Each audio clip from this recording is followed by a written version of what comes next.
Convenience. That's what the digital dollar will offer us. Convenience. And it certainly won't mean that our money tap gets turned off at any moment if you ever say anything that people don't agree with. Hello there, you 6.5 million awakening wonders. Thanks for joining us on this voyage to truth and freedom. A voyage that currently we can pay for with our own money because we don't own nothing and are not yet fully happy. You know what I'm trying to refer to. They are piloting CBDCs. The digital dollar is on its way. When it was Bitcoin, it was bad. Now that it's Britcoin, it's fantastic. 130 countries are ready to launch their own forms of CBDCs. And many of us have been fascinated by cryptocurrencies for a little while now. But in many cases, that was because they were decentralized opportunities for us to trade without central regulatory authority stepping in, taxing, controlling, limiting, mitigating, directing. Guess what they've done now? They're seizing control of cryptocurrencies. Let's have a look at this and see, crucially, if we can stop it. The Federal Reserve Bank of New York's Innovation Center recently concluded a 12-week experiment in cahoots with the banking behemoths such as Citigroup Inc. and Wells Fargo & Co. Now, it sounds to me like the Fed and some powerful private banks have worked out how to monopolize digital currency. I'm sure it's not that, though. Let's have a look. Federal Reserve Chairman Jerome Powell told the House Financial Services Committee in March that the Fed had already begun testing a digital dollar. What we're doing is experimenting in kind of early stage experimentation. How would this work? Does it work? What's the best technology? What's the most efficient? It's really weird because even that isn't quite true, is it? Because it's already proven effective. That's why they're even looking into it, because of the success of Bitcoin and numerous other cryptocurrencies. Let me know in the comments below which ones you're already using. They're like, oh no, we've had the phase where we try and stop it. We've had the phase where we smear it and discredit it. Now we're into the phase where we're going to have to control it. It's a kind of recognizable paradigm. Even though digital currencies are by their nature innovative and new, what we're watching now is the colonization of that space. Oh no, they're going to do it anyway. Quick, get control of it. Smear, discredit, shut down the opponents and get control of it. Just like paper dollars, a central bank digital currency, or CBDC, would be issued by the Federal Reserve. Those pushing for it say it would have several advantages over physical money. They say it could be used to fight inflation because the Fed would have more direct control over the money supply. What I want at this time more than ever is for the government and government institutions to have more control over my life than at any point in history. I mean, they're using that power and control so well. It could speed up transaction payments and help fight money laundering. Of course, that would mean that it could facilitate social credit scores. It would mean that the government, like in the trucker protests in Canada, will be able to shut down your bank accounts. There's been claims in the UK that people have had their bank accounts shut down or controlled. Obviously, the fear is that this will be used to grant control that will then be used injudiciously against you. The ability to track transactions has a couple of elements that are very attractive to economic policymakers. One is to know where people are spending their money. I don't want you to know where I'm spending my money. Why don't you mind your own business? Backers say the U.S. needs a digital dollar if it wants to remain the world's reserve currency. Opponents warn that it could be a very effective instrument of government control. Physical money has been called one of the last bastions of privacy.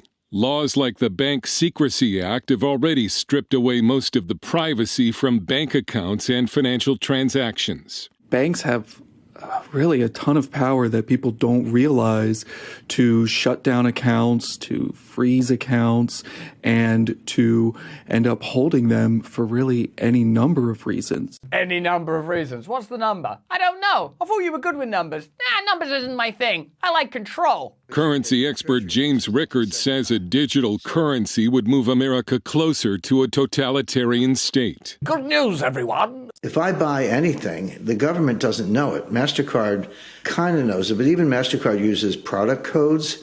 So they don't say, you know, Jim bought a Snickers. It says Jim bought miscellaneous merchandise at a retail place. So the government doesn't know what you're doing. That's interesting. It's yet another way where your private transactions will be tracked, where the information will be bundled up and traded. It sort of seems irresistible to them, doesn't it? Whether it's a commercial entity or a state entity to use data to facilitate control. Private commercial entities will use the data to advertise. You like Snickers, do you, Jim? How about a great big Snickers? Snickers are on sale. How about a Snickers bedspread and a a Snickers lunchbox? How about a Snickers straight up your ass? And the government will be like, if you want this guy to do as you're told, put a trail of Snickers that lead him into this iron box. But with this new central bank digital currency, they will, because they maintain the ledger. So if I buy, Ron DeSantis' new book, or I go to a Donald Trump rally, or whatever it may be. That's a confusing morning. The government, using artificial intelligence and having that information, which they would, are able to profile you. They say, well, this guy kind of looks like a conservative and maybe he's MAGA. And then you've got a target on your back. Once upon a time, the state had to go through a convoluted dance of data capture in order to get your commercial and private information that social media and private entities had already captured and bundled. Now they'll be able to directly track what you're doing because the currency itself is observable, monitorable. They'll know exactly what you're doing and, of course, presumably be able to prevent it. Where we've been for a while now is the behemoth social media entities have had that data. They've had that information. They understand how long your eyes are lingering on a particular picture, what you've clicked on, where you've gone, what you've searched. All that stuff is evidently being corralled, curated, put together, bundled and sold in a way that's incomprehensible to all but the most literate of us in these new digital spaces. The new precipice that's appearing is that the state and social media are cooperating and conspiring to a degree on how that information is used. And now what's happening is it's being converged and become concomitant with trade and expenditure. Ultimately, that means you can be totally excluded from society, I think. Doesn't it mean that? I mean, let me know in the comments. They'll be able to say, oh, this person went here, went there, does this, does that. I don't think they should be able to participate in elections. Last year, a Canadian court froze millions of dollars raised for truckers blocking roads to protest COVID-19 vaccine mandates. When we talk about a globalist new order, a totalitarian state, even I, schooled as I am thanks to you in the world of avant-garde conspiracy theory meets conspiracy fact, even I sometimes think these words seem ridiculous and these ideas seem implausible. We've already witnessed, as this news report responsibly observes, in Canada, bank accounts being frozen, transactions being prevented. Now what we're seeing is a further facility to do that. The old adage that even to me seemed to make a kind of sense, if you've got nothing to hide, you've got nothing to fear, is becoming irrelevant because they decide what's meant by something to hide. You and I might think, well, I'm not a monster, but they might decide, no, we don't like those views, we don't like those opinions, we don't like your affiliations with this media group, we don't like the way you spent money on that. So there's no agreed upon something to hide. That category can be shifted at will. When the Pakistani government was faced with almost non-stop protests last year, it threatened to switch off the bank accounts of the protesters. Just think for a moment, that's a country like Canada, who are meant to be, if you're like me, Anglophonic or North European, these kind of advanced post-colonial civilizations. That's a bastion country, Canada, isn't it? It's not even tarnished in the way that the British Empire is or the United States of America are with being a great big force of injustice. Of course, Canada's got its own history when it comes to colonialism or whatever, but it's kind of neutral and kind. They impose those kind of measures. Then you've got a country like Pakistan, a post-imperial nation that was messed up by our country, Britain, that's Islamic identifiably and observably and is sometimes spoken of as being from another world, another time, third world, or whatever language people use these days. And both of them are doing the same thing. Can you not observe now that the tendency and the trend will be further and further cooperation between these territories, the establishment of a global elite that have their own treaties to protect one another, and the rest of us just become chattel, just observable blobs, increasingly unable to determine what can be said, what can be purchased, where we can go. It's all going to be justified. No one's ever going to go on your TV now and just with charisma and a moustache tell you, do as we say. They're not going to do that anymore. They're beyond that. They're at the point where it's going to be for your safety, for your convenience, sit still and shut up. We can't continue to make this content that's so close to the edge, can we? Can we? Without commercial partners and sponsors. Here's one of them now. Stay to the end. I'll try and keep it sexy and funny for you. Hey, thanks, other me. Profiling, surveillance. data harvesting. Just 3 reasons to take an instant dislike to big tech. But what can we actually do when all of us rely on so many of their products? Well, I've got some good news for you, baby, because for less than $7 a month, you can join me and fight back against these tech Goliaths by using ExpressVPN. Big tech makes a mountain of money by tracking your searches, history, and everything you click on, and then selling your personal data. But ExpressVPN helps anonymize much of your online presence by hiding your IP address. That's the unique identifier attached to every device that allows tech companies to match your activity back to you. And that's why I always use ExpressVPN. It makes it much more difficult for tech companies to exploit my data for their profits. And it's easy to use. I tap one button on my phone or computer to turn it on, and it keeps all those big tech snouts out of my business. So if you don't like big tech tracking and selling your personal data for profit, it's time to fight back. Visit expressvpn.com/brand and you can get an extra 3 months for free. And now back to that other version of me. I believe you had a point to make about something or other.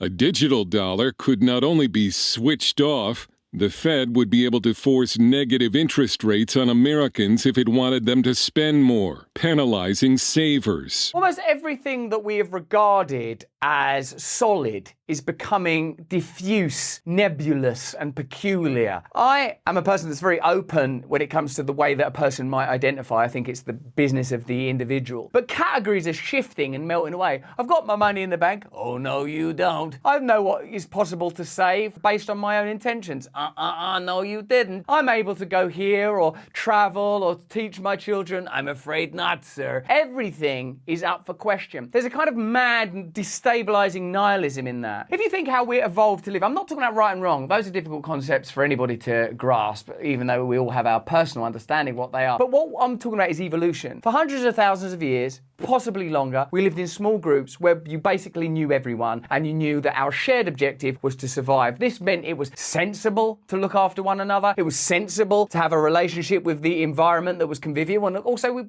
pre-industrialization and pre-agriculture, that's not even a matter for discussion. It's just an ordinary harmony that exists. Now we're in a space where everything is shifting. No one knows who they are or what they are or what's right and wrong or what it's okay to say or where it's okay to go and what's good and what's bad. Where 1 minute we're being told it's perfectly safe to do this, then we learn it wasn't safe, that you have to stay in your home for these reasons, but actually that wasn't a good idea, that you have to stand this far apart from other people, but that was actually just made up on the spot. Can you see that there is no one in this world that you should be granting that degree of authority to? No one. No one has that right. No one has that understanding. It's impossible to have that understanding. On the bank-to-bank level, a real-time payment system called FedNow is expected to begin in July.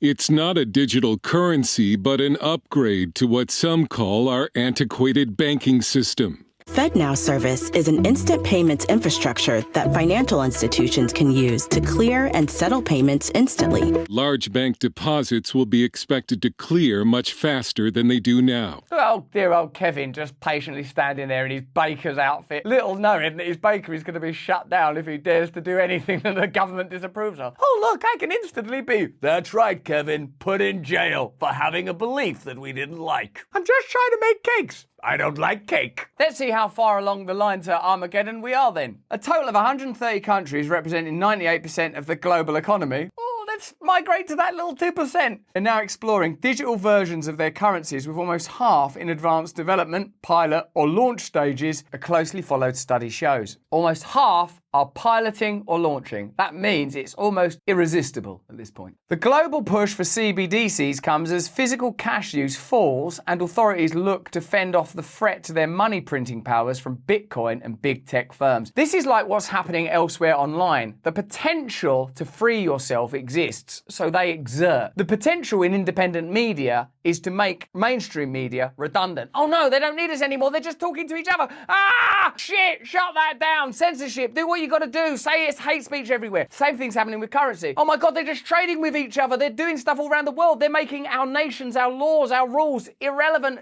Oh, God, do something. Quick, CBDCs. Well, obviously you can't trust these ones. These ones are pirate rogue ones. They're bad for the environment. They'll kind of have something to say about the pre-existing ones, so you have to use them. They'll make it illegal, basically, to use anything except theirs, and then they'll shut you down if they don't like you. A digital version of the British pound may feature a way to verify the holder's age and citizenship status, potentially smoothing the purchase of alcohol and tobacco and transactions with government agencies. The clues for how it will be used are already evident, because all it should be is a digital replica of a physical object. Oh, should we just add that we know how old you are and what your citizenship status is? Oh yeah, I suppose that's no trouble. And also, we could know how healthy you are and what you believe in. Oh yeah, that would be convenient, I suppose. And whether you took your medicine, just, so we can be sure that you're healthy. Okay. And also, we could have little photographs of your dicky bird. Oh, why'd you need that? We'll tell you later. The Bank of England has hired digital payments platform Nugget to develop the digital currency's privacy and identity features as policymakers step up preparations for the currency dubbed Britcoin. One R and suddenly it's all fine. Nugget's chief executive officer, Alistair Johnson, said that he regrets the name of Nuggets, said that its technology would allow verification of a person's citizenship and for purchasing age-restricted products such as alcohol and cigarettes. And even things that we all sort of basically agreed on, like children shouldn't smoke. They sort of slip in, you don't want kids smoking? No, I suppose not. Right, we're going to lock you in your house for 10 years. Like that, it's just sort of suddenly you've agreed to something mad. Social media platforms like TikTok and Snapchat will face possible shutdowns when they don't crack down on problematic content during riots under the European Union's Content Law Digital Service Act, Internal Commissioner Thierry Breton said on Monday. And what are they rioting about at the moment? France passing laws that do not have the consensus of the French population, that advantage globalist intentions rather than the ordinary population of France. They won't be able to discuss that on social media platforms. So censorship laws will prevent conversation. Digital currency laws will prevent transaction. It's a conspiracy theory that we're looking for social credit score. Well, what are these two pieces of legislation then that could be used for that? What's the recent memory of the pandemic where it's already been admitted that it was mishandled, that there was an overreach of the state, that whether intentionally or not, advantaged corporate and state interest? Now you've got new tools that mean that your errors, let's call them errors, that your errors would be more profound and yet more compounded. Breton, a French politician, was responding in a French radio interview to comments by French President Emmanuel Macron that floated closing down some social media to clamp down on riots. The reason they're riots is because people are unhappy. That's why it's important that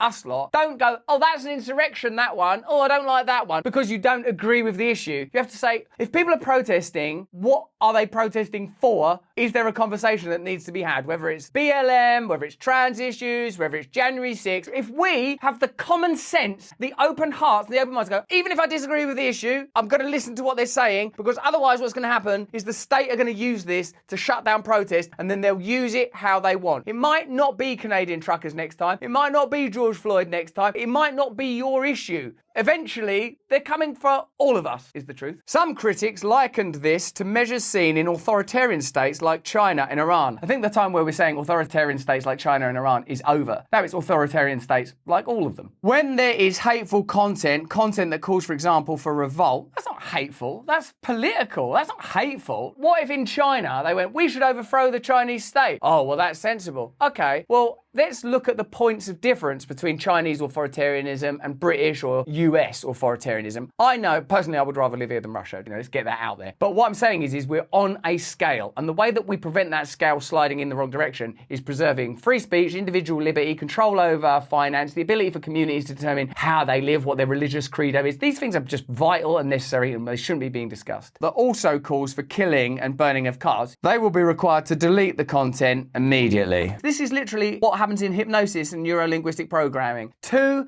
verifiables followed by a suggestion, right? You don't want people killing, of course not. You don't want people burning cars, of course not. And revolt is bad. What was the last one again? Killing, burning, revolt. Revolt's not the same as killing and burning cars. What you've done there, you're conflating dissent with killing and burning. That means dissent becomes, well, that's the same as setting fire to a car. No, it's not. It's not the same to say, I disagree with you. I want to vote on that. Our community wants to be outside of that ruling. What about my individual autonomy? What do you you mean it's good to burn people's cars? I didn't say that. Legally, you did. It's the same bill. Breton said in the interview on France Info, citing the Digital Services Act, which will impose new requirements on large platforms from August 25. So they're noticing the capacity for social media platforms to allow dissent or to permit dissent because it's free speech. They're looking at ways of shutting that down. Digital currency here, censorship there, stuck in the middle of you. If they fail to do so, they will be immediately sanctioned. We have teams who can intervene immediately, he said. If they don't act immediately, then yes, at that point, we'll be able not only to impose a fine, but also to ban the operation of the platforms on our territory. This Breton geezer, have a look at him.